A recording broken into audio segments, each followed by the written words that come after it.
Sahabat Shalom, Bapak Yahweh memberkati saudara-saudara sekalian. Haleluya. Bapak Ibu Saudara sekalian sehat malam hari ini?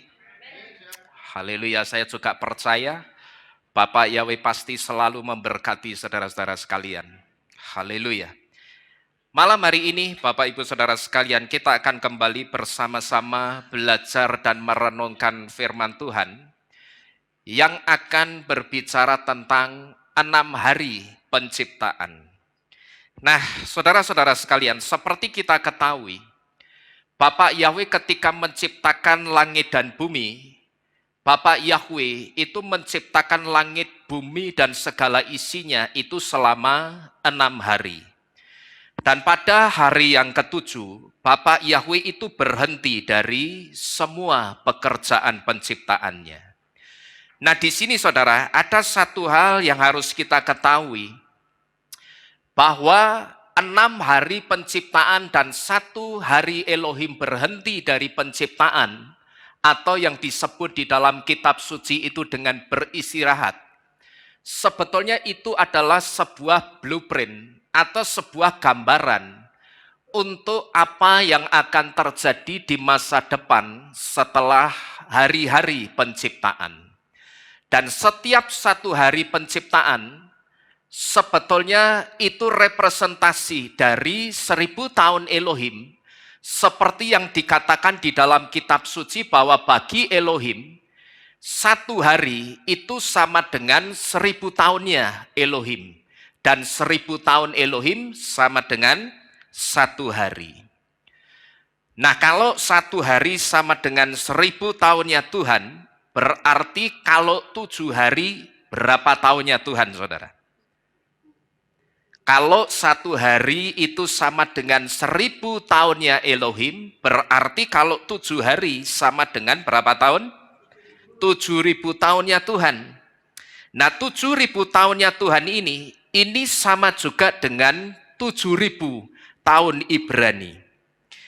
Dan di dalam 7000 tahun Ibrani ini, setiap 1000 tahunnya, sebetulnya itu sebuah blueprint atau sebuah gambaran dari masa depan setelah hari-hari penciptaan. Sekali lagi, setiap 1000 tahunnya tahun Ibrani itu sebetulnya blueprint atau gambaran dari masa depan setelah hari-hari penciptaan. Jadi dengan kata lain begini saudara, apa yang terjadi di hari-hari ini, atau apa yang terjadi waktu-waktu ini, atau apa yang terjadi sekarang ini, itu sudah dinubuatkan sejak penciptaan dari hari pertama sampai hari yang ke-6. Sekali lagi saya ulangi, apa yang terjadi sekarang ini atau hari-hari ini, baik hari kemarin, sekarang maupun di waktu yang akan datang,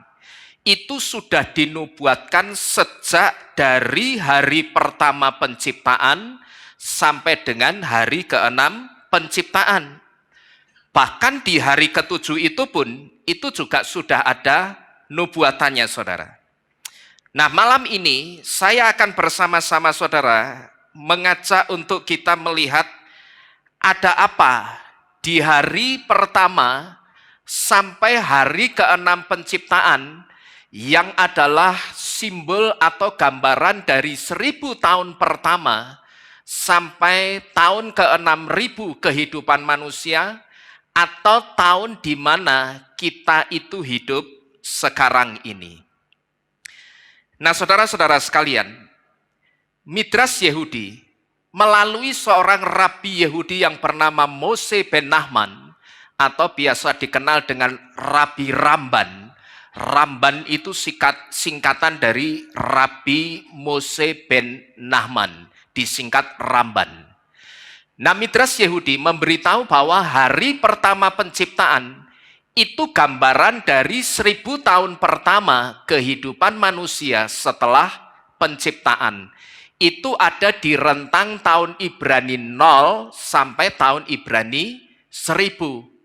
Di mana pada waktu itu hanya ada kebenaran, hanya ada kekudusan, dan hanya ada kemuliaan Yahweh. Kenapa?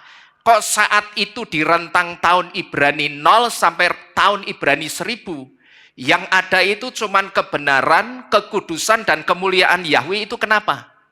Karena pada waktu itu manusia itu hanya mengenal dan menyembah satu Elohim atau satu Tuhan yang namanya Yahweh. Waktu itu saudara, itu belum ada atau belum muncul yang namanya penyembahan berhala, itu belum ada. Berarti 1000 tahun pertama ini zamannya siapa? Ada yang tahu enggak kira-kira? 1000 tahun yang pertama ini berarti zamannya siapa? Zamannya manusia yang namanya siapa? Adam, betul sekali. Karena apa? Karena Adam itu umurnya 930 tahun. 930 tahun itu mendekati 1000 tahun.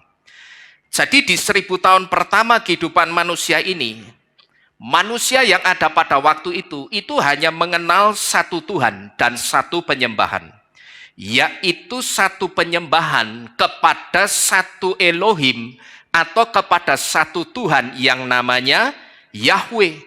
Dan waktu itu yang namanya penyembahan berhala itu belum ada, saudara.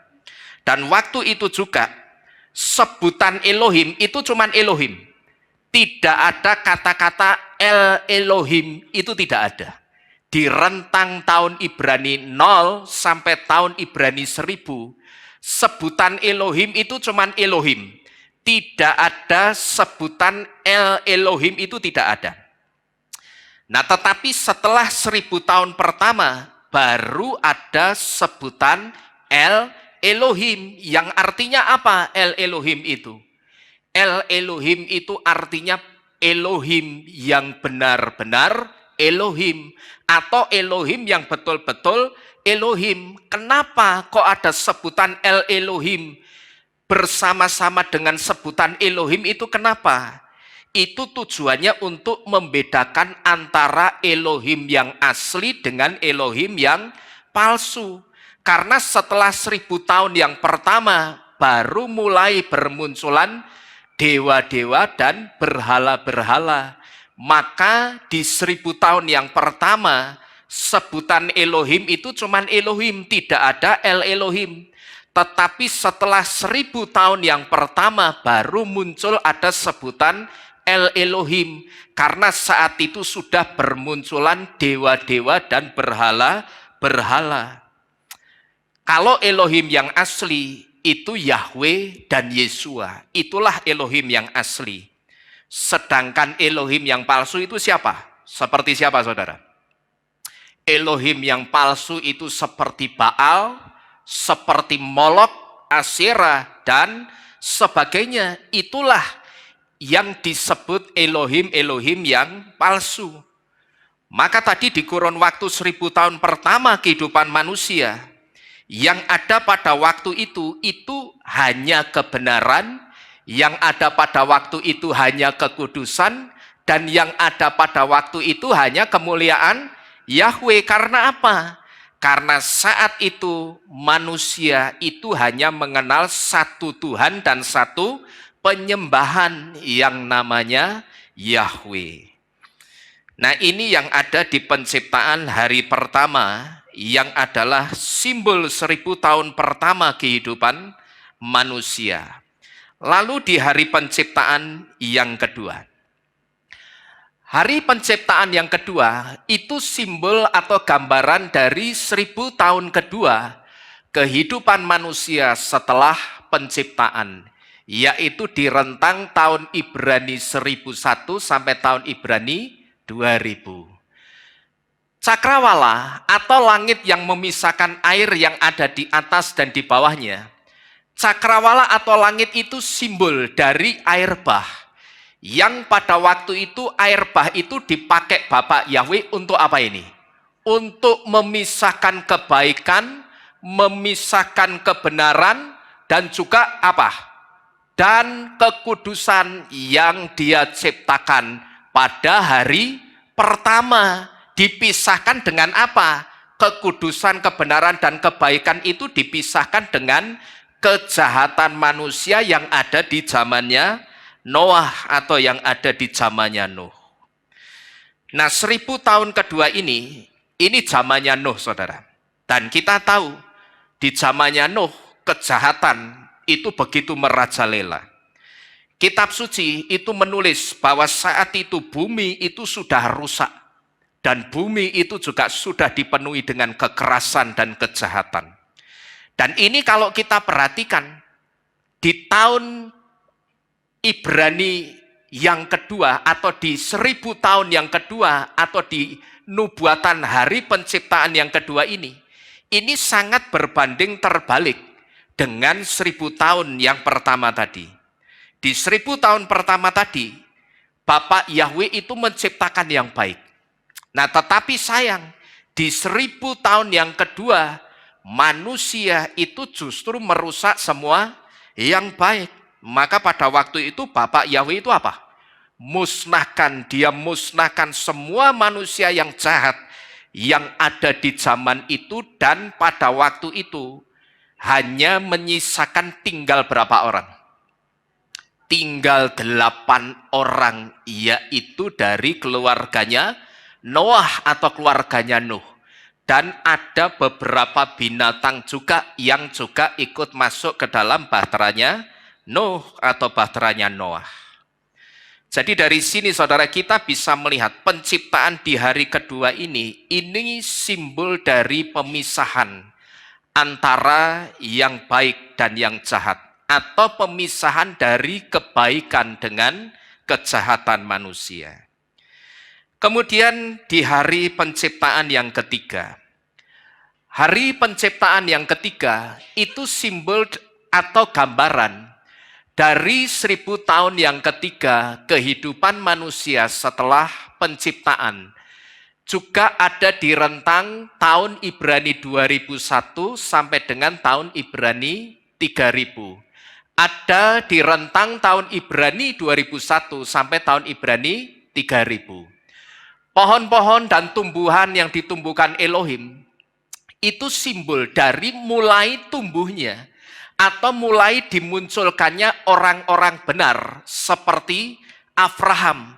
Setelah apa? Setelah manusia-manusia jahat di zamannya Nuh itu dibinasakan pakai apa itu? Pakai air bah.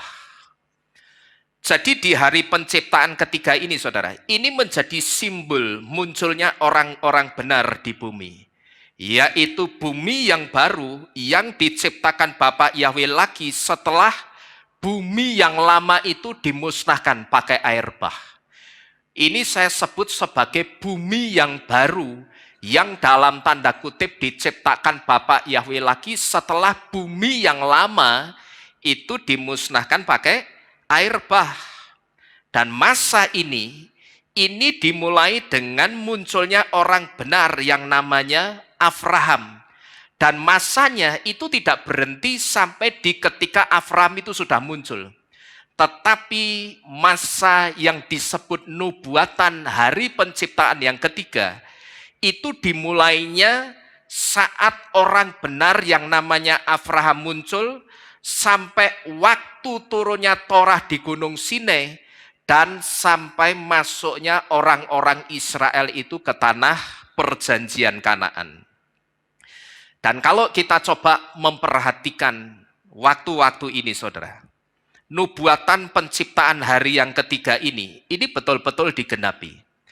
Kalau kita perhatikan, orang-orang yang disebut penyembah-penyembah yang benar, atau orang-orang yang menyembah Bapa Yahweh dan Yesua, itu dimunculkan Bapa Yahweh dalam beberapa tahun ini. Coba kalau saudara perhatikan dalam 1 atau 2 dekade tahun ini, kalau kita perhatikan itu banyak bermunculan orang-orang yang percaya Bapa Yahweh. Dan mereka juga percaya kepada Yesua, bahkan mereka juga dimeterai di dalam nama Yahweh dan Yesua lewat baptisan pembaruan. Dan kalau kita perhatikan, ini sama waktunya dengan ketika Abraham yang disebut orang benar itu dimunculkan. Kalau kita perhatikan, ini waktunya sama dengan ketika Abraham yang disebut orang benar itu muncul atau dimunculkan. Abraham itu saya sebut sama seperti kita dulu yang juga menyembah berhala. Kita, saudara dan saya, yang bukan dari latar belakang penyembah Yahweh, bukankah kita itu juga disebut kita datang dari bangsa penyembah berhala juga? Jadi kita sama Abraham itu latar belakangnya sebetulnya sama. Kita itu sama-sama datang dari bangsa penyembah berhala. Bahkan kalau kita melihat ayahnya Abraham yang namanya Terah. Terah okultismenya itu sangat kuat. Terah itu penyembah berhala. Bahkan di rumahnya Abraham itu banyak terdapat patung-patung berhala punya ayahnya yang bernama Terah itu. Karena Terah ini dia seorang penyembah berhala, dia seorang okultisme, seorang yang okultismenya sangat kuat. Maka pada waktu itu, ketika Bapak Yahweh itu mau memberikan misinya kepada Abraham, Bapak Yahweh itu tidak mau. Misinya itu diberikan, dijalankan, dimulainya dari Ur Kasdim, itu tidak mau. Karena kata Ur Kasdim sendiri itu artinya adalah the light of demons, atau kota cahaya setan. Jadi kata Ur Kasdim tempat kelahirannya Abraham, sebelum jadi Abraham, itu artinya sendiri sudah tempat atau kota cahaya setan. Maka ketika Bapak Yahweh punya misi besar yang harus dikerjakan Abraham, saat itu Bapak Yahweh tidak mau misi besarnya itu dikerjakannya, dimulainya dari Ur Kasdim titik nolnya itu tidak mau. Tetapi Abraham itu dibawa keluar dulu. Yang disebut Bapak Yahweh ketika perintahkan Abraham keluar dari Ur Kasdim ke satu tempat, ada satu perintah yang disebut dengan Leha, yang artinya go forth for yourself. Go forth for yourself itu kalau dibahasakan dengan bahasa iman, itu artinya pergilah untuk kebaikanmu. Jadi dengan kata lain, Ur Kasdim itu bukan tempat yang baik untuk misi besarnya Bapak Yahweh. Sekaligus Ur Kasdim itu juga bukan tempat yang baik untuk Abraham, yang pada waktu itu namanya masih belum dirubah jadi Abraham. Jadi saudara-saudara sekalian, Terah ayahnya Abraham itu dulu okultismenya juga sangat kuat. Dan kita dulu juga nyembah berhala. Ya kan? Saudara dan saya, kita itu dulu juga nyembah berhala, saudara. Sebelum kita nyembah Bapak Yahweh dan Yesua, asal saudara tahu sesembahan lama kita itu sebetulnya siapa dia? Berhala. Ya, jadi kalau kita perhatikan, waktu-waktu ini, nubuatan penciptaan hari ketiga itu betul-betul digenapi. Orang-orang yang menyembah Bapak Yahweh dan Yesua itu sudah dan selalu dimunculkan di waktu-waktu ini. Dan orang-orang yang menyembah Yahweh dan Yesua saja, itulah yang disebut penyembah-penyembah yang benar. Itu hanya orang-orang yang menyembah Yahweh dan Yesua saja, titik. Tidak menyamakan Yesua dengan pribadi yang lain. Karena Yesua dan Yesus itu dua pribadi yang berbeda, tidak sama. Dan yang disebut penyembah-penyembah yang benar, itu hanya yang menyembah Yahweh dan Yesua saja, titik, tidak koma. Karena sekali lagi, satu-satunya yang disebut Elohim, Elohim yang benar-benar Elohim itu cuman Bapak Yahweh dan Yesua. Ini nubuatan dari hari penciptaan yang ketiga. Kemudian nubuatan untuk hari penciptaan yang keempat. Hari penciptaan yang keempat itu masih sama, juga simbol dari gambaran, simbol atau gambaran dari 1000 tahun keempat kehidupan manusia setelah penciptaan, yang ada di rentang waktu tahun Ibrani 3001 sampai dengan tahun Ibrani 4000. Nah, benda-benda penerang di cakrawala atau di langit yang diciptakan di hari yang keempat ini, Ini simbol dibangunnya dua Beit Hamikdas atau dua bait suci, yaitu bait suci di zamannya Salomo dan bait suci yang dibangun setelah pembuangan ke Babel di zamannya Esra dan zamannya Nehemia. Lalu apa maksudnya ini, saudara? Apa arti dari kedua bait suci ini? Nah, saudara-saudara sekalian, kedua bait suci ini menjadi tempat di mana kebenaran dan kekudusan Yahweh itu hadir. Maka dengan demikian, tempat di mana kebenaran dan kekudusan Yahweh itu hadir, bait suci itu menjadi tempat yang memancarkan terang Elohim di muka bumi ini. Dan di akhir masa 1000 tahun keempat ini, lahirlah terang, yang terangnya itu jauh lebih terang. Dari apa? Dari terang kedua bait suci tadi. Dan terang itu memproklamirkan dirinya dengan mengatakan, "Akulah terang dunia. Siapa saja yang percaya kepadaku, sekali-kali dia tidak akan pernah berjalan di dalam kegelapan." Siapa terang itu, saudara? Tidak lain adalah Yesua. Jadi di rentang tahun-tahun Ibrani inilah Yesua itu lahir. Di rentang tahun Ibrani 3001 sampai tahun Ibrani 4000, saat itulah Yesua lahir. Dan tahun kelahiran Yesua ini dinubuatkan melalui hari penciptaan keempat. Di mana saat itu di hari penciptaan yang keempat ini, benda-benda penerang alam semesta seperti matahari, bulan, dan bintang itu diciptakan oleh Bapa Yahweh. Jadi kemunculan atau ketika matahari, bulan, dan bintang itu diciptakan, itu sebetulnya nubuatan untuk kelahiran Sang Raja Terang yang namanya Yesua, saudara-saudara sekalian. Ini nubuatan untuk hari penciptaan yang keempat. Lalu untuk hari penciptaan yang kelima.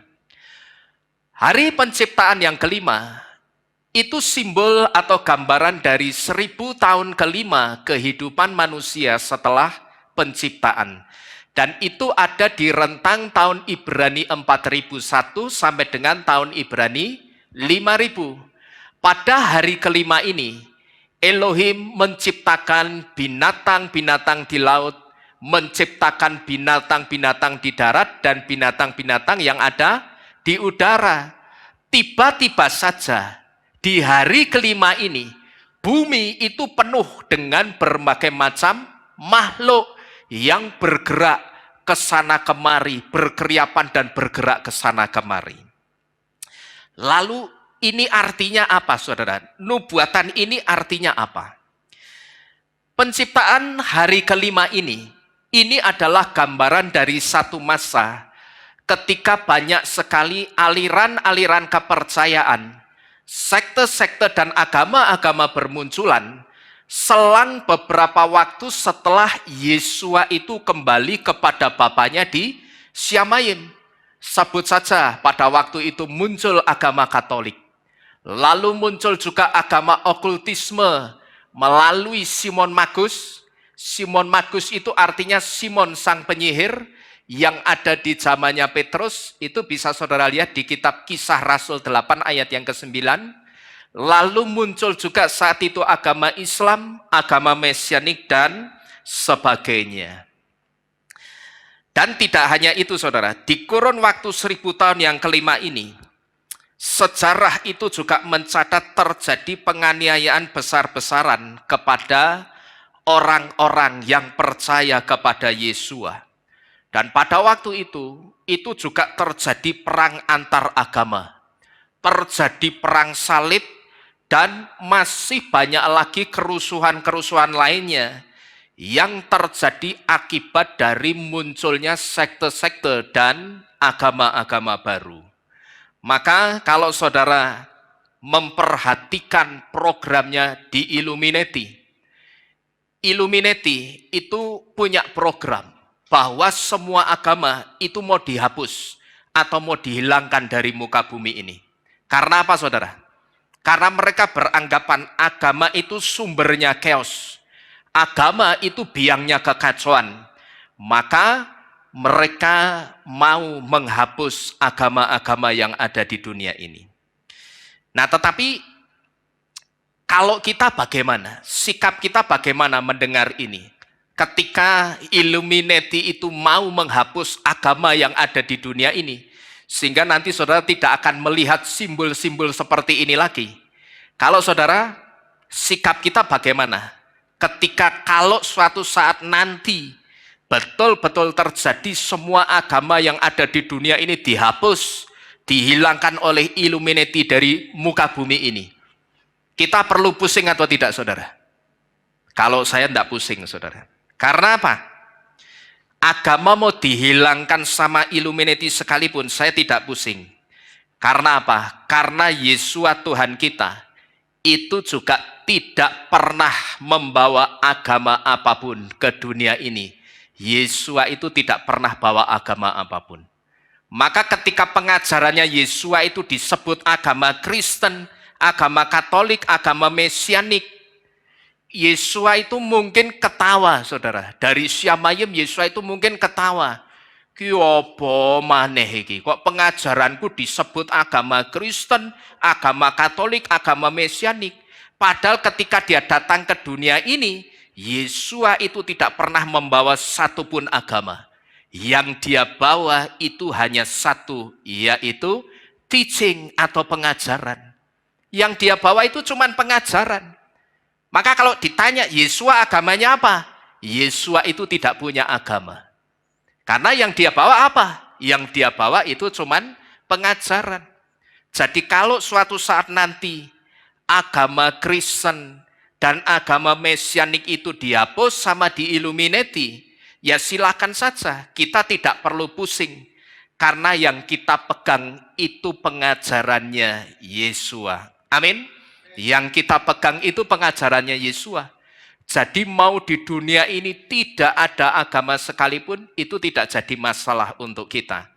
Karena kalau semua pemimpin agama dari semua iman percaya juga mau jujur, saya cuma mau tanya, ada atau tidak agama yang menyelamatkan? Jawabannya pasti tidak ada. Yang ada itu hanya pribadi yang menyelamatkan, yang namanya Yesua. Yang ada cuma itu. Tapi kalau agama, termasuk agama Kristen dan Mesianik, itu tidak menyelamatkan, saudara-saudara sekalian. Yang ada itu satu pribadi yang menyelamatkan, yang namanya Yesua HaMasyiah. Yesua HaMasyiah itu artinya Yesua tempat keselamatan itu. Jadi siapapun yang percaya kepada Yesua, sebetulnya orang itu sedang memasukkan dirinya ke tempat keselamatan, ke wadah keselamatan gitu loh. Jadi kalau orang itu memasukkan dirinya ke wadah keselamatan itu, orangnya akan selamat atau tidak? Selamat, gitu loh. Yesua itu tidak perlu atau tidak butuh agama apapun.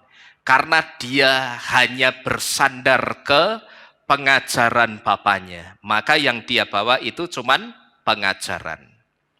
Ini hari penciptaan yang kelima. Kemudian nubuatan hari penciptaan yang keenam. Masih sama, hari penciptaan yang keenam itu juga simbol atau gambaran dari 1000 tahun keenam kehidupan manusia setelah penciptaan. Itu ada di rentang tahun Ibrani 5001 sampai dengan tahun Ibrani 6000. Nah, manusia yang diciptakan dalam citra dan rupa Elohim ini gambaran dari orang-orang yang ada di dalam kitab Daniel 12 ayat yang keempat. Siapa mereka? Mereka adalah orang-orang yang disebut diberi karunia pengetahuan akan firman Elohim. Mereka juga orang-orang yang diberi karunia hikmat marifat dan orang-orang yang diberi karunia pengenalan akan Elohim. Nah, karena kita diciptakan serupa dengan Sang Pencipta kita, maka kita itu pasti juga akan dibuat mengenal baik. Sang Pencipta kita yang bernama Bapa Yahweh. Coba kita baca bersama-sama di dalam kitab Daniel pasal ke-12 ayat yang keempat. Daniel 12 ayat yang keempat, di situ dikatakan, tetapi engkau, hai Daniel, sembunyikanlah segala firman itu dan meteraikanlah kitab itu sampai pada akhir zaman. Perhatikan, banyak orang akan berlari kian kemari dan pengetahuan akan bertambah. Nah, saudara-saudara sekalian, karena saudara dan saya, kita itu diciptakan serupa atau beselem Elohim, atau dalam citra Elohim, maka saudara dan saya, kita itu juga pasti akan dikasih karunia untuk mengenal Elohim kita dengan baik.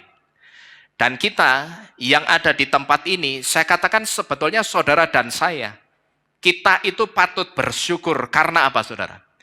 Karena pintu pengenalan akan Elohim kita, kalau kita perhatikan pintu pengenalannya, itu selalu dibuka untuk kita.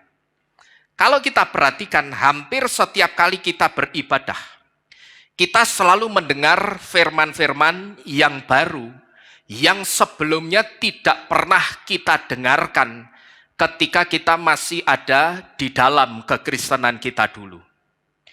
Jadi kalau saya renungkan, hari demi hari, Bapak Yahweh itu seperti membuat kita semakin mengenal pribadinya. Ini kalau saya coba renungkan baik-baik. Dan kalau saudara memperhatikan, hampir setiap kali kita beribadah, kita itu selalu makan firman yang baru.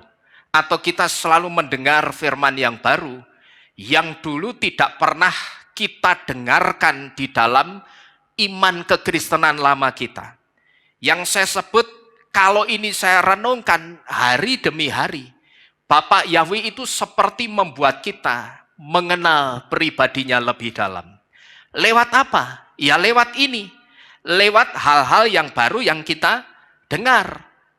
Dan dari sini saudara, kita bisa melihat dan kita juga bisa menilai diri kita sendiri. Apakah kita itu bagian dari orang-orang yang ada di kitab Daniel 12 ayat 4? Atau justru ternyata kita bukan bagian dari orang-orang yang ada di kitab Daniel 12 ayat 4? Kalau saudara bertanya, ciri-cirinya orang-orang yang ada di kitab Daniel 12 ayat 4 itu apa? Ciri-cirinya, orang-orang yang ada di kitab Daniel 12 ayat 4, itu orang yang selalu ingin mencari tahu. Orang yang selalu ingin belajar hal-hal yang baru, dan bukan orang yang disebut dengan konsumen berkat dan konsumen mujizat. Artinya hanya orang yang kalau ibadah, kalau ke gereja atau ke kehilat, yang ditunggu-tunggu itu cuman firman yang bicara tentang berkat-berkat dan mujizat. Bahkan pernah ada, saya mendengar begini saudara, ada orang suatu saat dia tidak ibadah tapi bukan jemaat di sini. Lalu saya tanya, loh kamu kok tidak ibadah, kenapa? Lah soalnya romone rak lucu. Jadi ke gereja yang dicari itu jojon. Kenapa tidak ibadah? Ya karena romone tidak lucu, sing khotbah nanti tidak lucu. Bayangkan saudara. Terus ada juga dari iman percaya lain ini. Ya ini benar-benar saya dengar. Loh kok tidak ikut acara itu? Yang kumpul-kumpul itu. Ya karena ustadznya ora lucu. Sing khotbah ora lucu. Bayangkan saudara. Orang datang ke tempat ibadahnya, tapi yang dicari itu pengkhotbahnya yang lucu. Ini kan sama saja orang datang itu cari Asmuni. Cari Gogon, cari Jojon, sama cari siapa? Basuki. Kan begitu. Ya kan, jadi yang dicari itu Sri Mulat. Gitu loh. Dipikirnya gereja atau kehilat atau tempat ibadah itu tempat untuk tertawa, terbahak-bahak, sehingga ketika pulang dari tempat ibadahnya mereka bisa puas hatinya. Tetapi pertanyaan saya, apakah kepuasan yang seperti itu kepuasan yang asli, saudara? Tidak. Kalau saya justru tidak. Jadi coba saudara selidiki, saudara itu bagian dari orang-orang yang ada di kitab Daniel 12 ayat 4 atau tidak? Karena kalau sampai saudara itu ternyata setelah saudara selidiki, saudara ternyata bukan bagian orang-orang yang ada di kitab Daniel 12 ayat 4, itu sangat berbahaya untuk saudara sendiri. Karena apa? Kalau kita coba, kita lihat lagi. Daniel 12 ayat 4. Di situ dikatakan, tetapi engkau hai Daniel, sembunyikanlah segala firman itu dan meteraikanlah kitab itu sampai pada akhir zaman. Perhatikan ini baik-baik. Banyak orang akan berlari kian kemari dan pengetahuan akan bertambah. Jadi coba saudara selidiki. Kitab Daniel 12 ayat 4 itu sudah jelas memberitahu. Kalau ini dikaitkan dengan kitab Hoseah atau Hosea 4 ayat 6 secara khusus ayat 6a, di situ dikatakan umatku binasa karena kurang pengetahuan. Kenapa saya tadi katakan kalau saudara itu ternyata setelah saudara selidiki, saudara bukan bagian atau tidak termasuk orang seperti yang ditulis di kitab Daniel 12 ayat 4, saudara dalam bahaya yang besar. Karena apa? Berarti saudara itu tipe orang konsumen berkat dan konsumen mujizat. Jangan-jangan saudara seperti itu. Yang kalau datang beribadah, yang ditunggu itu kalau firman, itu cuman firman yang bicara berkat-berkat dan mujizat. Tetapi kalau dengar pengajaran seperti ini, yang sebetulnya menambah pengetahuan kita, saudara itu termasuk orang yang tidak suka mendengarkannya. Hati-hati saudara, kitab Daniel 12 ayat 4 itu related dengan kitab Hosea 4 ayat 6a. Orang-orang yang akan diselamatkan, dengan kata lain, kalau dua kitab ini ditarik benang merahnya, maka dua kitab ini akan memberitahu bahwa orang-orang yang akan selamat itu orang-orang yang punya apa? Yang punya knowledge atau yang punya pengetahuan. Jadi coba saudara selidiki hati saudara masing-masing. Apakah aku itu termasuk bagian dari orang-orang yang ada di kitab Daniel 12 ayat 4? Atau ternyata aku tidak, atau aku bukan orang-orang yang seperti itu. Ini nubuatan di hari penciptaan yang ke-6. Kemudian yang terakhir atau yang ke-7. Hari penciptaan ke-7 juga simbol atau gambaran dari 1000 tahun ke-7 kehidupan manusia setelah penciptaan yang ada di rentang tahun Ibrani 6001 sampai dengan tahun Ibrani 7000. Saat itu tidak ada yang dikerjakan oleh Elohim pada hari ke-7 ini. Elohim hanya mengisi hari ke-7 dengan dirinya sendiri. Nah, saudara-saudara sekalian, hari yang ke-7 ini bayangan dari masa 1000 tahun yang terakhir, yaitu kerajaan 1000 tahun damai, yang nantinya kerajaan 1000 tahun damai ini akan dipimpin langsung oleh Yesua. Maka kalau coba saya renungkan, tidak heran kalau sejak sekarang ini Bapak Yahweh itu suruh saudara dan saya menguduskan hari Sabat. Saya tidak heran saudara-saudara sekalian. Karena apa? Karena setelah kita melewati fase kehidupan 1000 tahun yang ke-6, kita itu akan dibawa masuk ke fase kehidupan 1000 tahun yang terakhir atau yang ke-7, yaitu 1000 tahun bersama Bapa Yahweh dan Yesua di dalam kerajaan 1000 tahun damainya. Jadi bukan tidak ada artinya. Kalau sekarang ini, saudara dan saya, kita menguduskan hari Sabat, itu bukan tidak ada artinya, tetapi sangat berarti dan sangat ada artinya. Dan itu juga bukan kebetulan. kita beralih dulu dari ibadah kita sabat rison, sekarang hanya ke ibadah sabat dan hanya merayakan sabat gadol, yaitu 7 hari raya. Itu bukan kebetulan dan bukan tidak ada artinya, saudara, tetapi sangat ada artinya. Jadi bukan tidak ada artinya kalau sekarang ini kita menguduskan hari sabat. Jadi seharusnya saudara itu bersyukur ketika sekarang ini saudara itu selalu diajak setiap beribadah. Mestinya kalau orang yang ngerti itu akan bersyukur dan berterima kasih. Karena apa?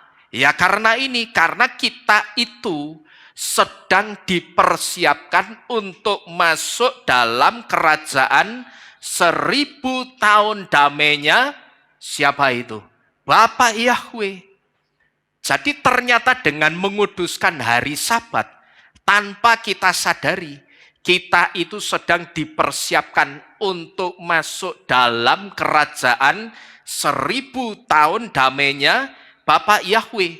Dan yang pasti, dengan kita menguduskan hari sabat, berarti kita sudah memenuhi undangan Elohim yang punya acara di hari sabat tersebut. Pertanyaannya, acaranya apa, saudara? Acaranya, Bapak Yahweh itu punya agenda acaranya sendiri untuk masing-masing kita ketika sekarang ini kita beribadah sabat. Bapak Yahweh itu punya agenda acaranya sendiri untuk masing-masing kita ketika sekarang ini kita beribadah sabat. Karena dengan setiap kita yang menguduskan hari sabat, Bapak Yahweh itu punya satu hal yang seringkali saya sebut dengan moadim. Bapak Yahweh itu punya moadimnya sendiri-sendiri dengan masing-masing kita yang sekarang ini datang beribadah sabat. Moadim itu apa? Moadim itu janji temu atau janji pertemuan, di mana saat itu janji pertemuan antara saya dengan janji pertemuan yang dibuat Bapak Yahweh dengan Sinung itu tidak sama. Moadimnya saya dan moadimnya Sinung dengan moadimnya Ivan itu sendiri-sendiri, saudara. Moadim kita walaupun kita ibadah di satu tempat ibadah yang sama seperti ini, tapi moadim kita itu tidak sama. Agenda acaranya Bapak Yahweh untuk saya, untuk Sinung, sama untuk Ivan, itu tidak sama. Inilah kenapa seringkali saya memberitahu saudara, sebisa mungkin kalau saudara punya urusan bisa dikesampingkan, kesampingkan dulu. Karena apa? Karena moadim hari ini itu tidak bisa diulangi minggu depan. Sabat minggu depan tidak bisa. Saudara ngomong sama Bapak Yahweh, saya tidak bisa datang minggu ini. Saya tak datang minggu depan, moadimnya minggu ini tolong buat minggu depan saja. Tidak bisa.